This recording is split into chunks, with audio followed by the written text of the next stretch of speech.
Hi guys, welcome to CITAM Church Online.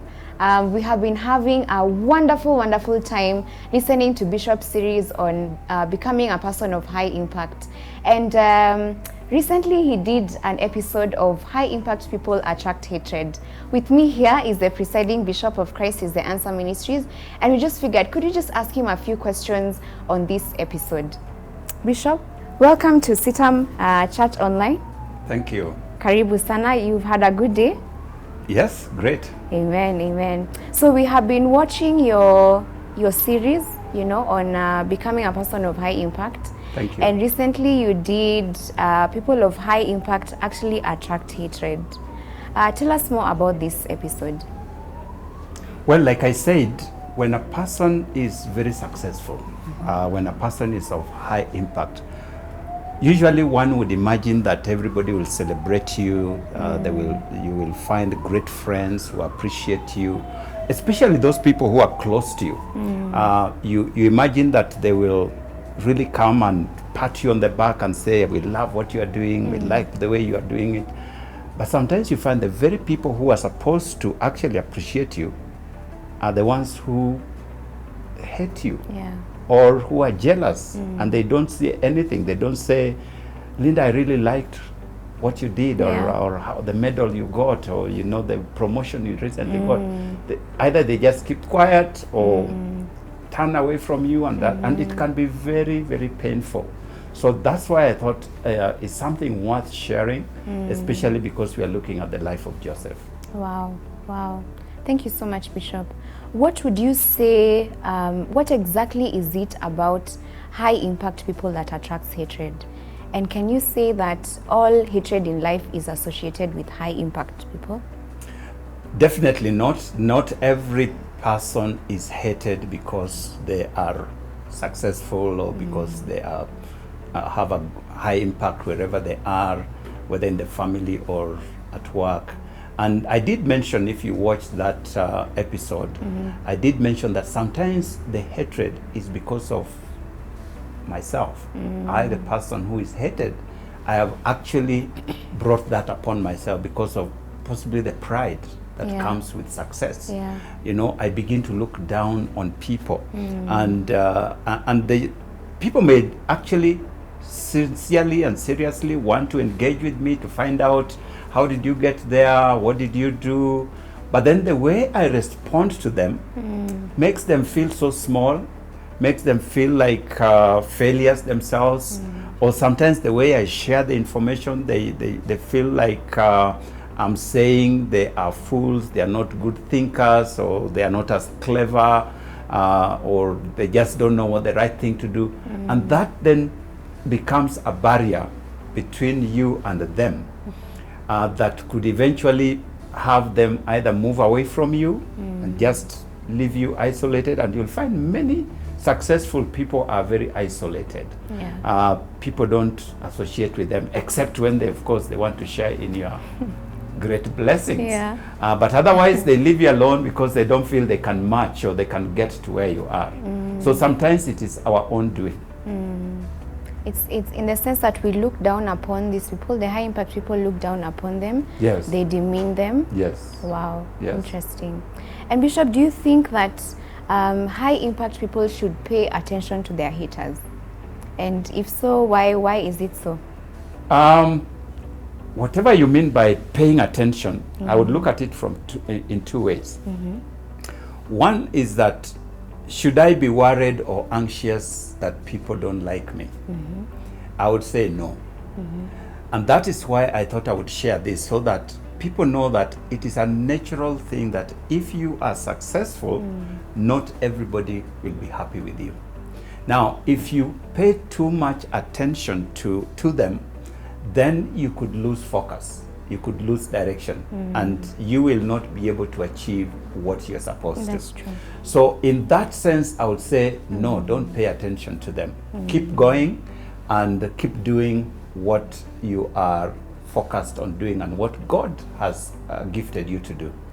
But on the other hand, I would say yes, because sometimes, like I said, if it is something that is coming out of me, the fact that people are responding negatively should help me to introspect, to look inside and say, could there be something I'm doing that is causing people to be drawn away from me? Could it be a word I said? Could it be something I did? Could it be the way I interact with people? And that can help me, therefore, to become a better person, change my ways, change the way I interact with people, change the way I talk with people, so that I can be more understanding. So it is both yes and no. Don't pay too much attention that you are drawn away from what you're supposed to do. But at the same time, look inside and say, could there be something that I'm contributing here? Wow, wow, amazing.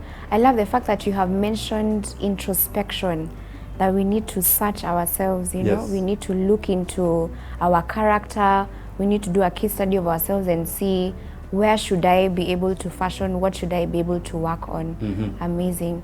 So Bishop, how would you advise? We have viewers who are watching, and some of them are working in the marketplace, others are in a church organization, and they're probably experiencing a backlash from their own boss, you know, who is feeling intimidated that this is a person of high impact and I know they're a person of high impact. Others even from their own family. How can you advise them to be able to survive in such a toxic environment? Just like I mentioned, the first thing is for you to expect it. That when you are successful and when you are making good progress, you are impacting your environment, don't expect that everybody is going to be happy, everybody is going to pat you on the back and encourage you on what you are doing. That some people will actually not be happy. You just mentioned a boss. That is a very common experience. You know, you've come in, you are young, you are ambitious, you are going ahead, and then your boss looks at you and possibly what they are thinking is, this person could take my job. And so they will not like you for that. They could make your life very difficult. If you did not expect it, if you actually thought you are going to be patted on the back and people are going to congratulate you for what you are doing, it can be very devastating. It can cause you to wonder, what is this all about? But the very fact that you expected that in my journey and my progress, in the success that I experience, some people may not like it. So when it comes, it doesn't hit you as hard. Not that it will not have an effect on you, but it doesn't hit you as hard because you expected it. And so just expect it. But secondly, if it is something that is coming from you, like we said, where you are the one who is actually causing people to hate you, who is causing people not to associate with you, then the introspection we talked about can help you to see, what can I change? How can I act in a better way? How can I reach out to some people perhaps that I have hurt in the course of my activities or behavior or conduct or words that I've spoken? You look at the life of Joseph. When Joseph was hated by his brothers because of the privilege he enjoyed from the father, and he experienced hatred when he shared his dreams, in both cases, he never responded to them. But later on, when he had the opportunity towards the end of his life, you see him meeting with his brothers and drawing them to himself. And as they are feeling such pain that they sold him into slavery, he actually says, you know, this whole thing was of God. We may not have known what was happening, but it's of God. Forget about it and let's move on. And when you do that, you begin to draw people to yourself because they realize that you are an ordinary person, you are caring, you are not haughty, you know, you care about people. And that will then begin to draw people to you. In fact, there are many higher impact people who have drawn a lot of people to themselves because of just their coming down to the level of others.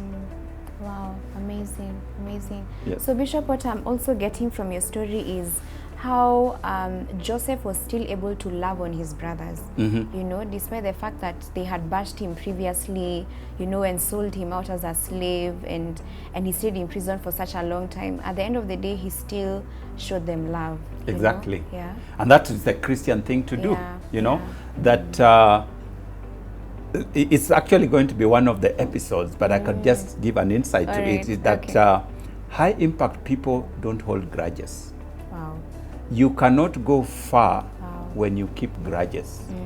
When everybody around you is Wow. your enemy, then you won't go far. That's true. So hold these things loosely. Yes. You know, Yeah. people who have called you names, people who have looked down on you, Yeah. people who have gone around and stabbed you on the back, hold them loosely and move on. Make them your friends. And you will find that you go so much further. But if you are the kind of person who holds grudges, Yeah. you know, you did this, you did the other, you will not go far. Because these people then become your baggage. And when you have baggage, you can't go far. Yeah. Yeah. Bishop, there's a saying that goes, if God is taking you through different steps in your life, Yes. Even in a game, in a normal game, you can't move to level 5 if you haven't finished level 2, you know. So I think from what I'm getting from your response is, in order for God to take you further, in order for God to take you to step 5 of your life, you need to first let go of what is happening, step 2, so that you can be able to proceed on. Wow, amazing. What would you say about, how do you advise a young person who is working, and could be a lady specifically, and she's working in an environment where she knows she's a high impact person, but she is experiencing some push and pull, you know, from her colleagues, from the people she's working with, and she's being asked to compromise in certain situations that pertain to her workplace and her work. How would you be able to advise this lady? That, by the way, is a very common thing. And it's not just for young ladies.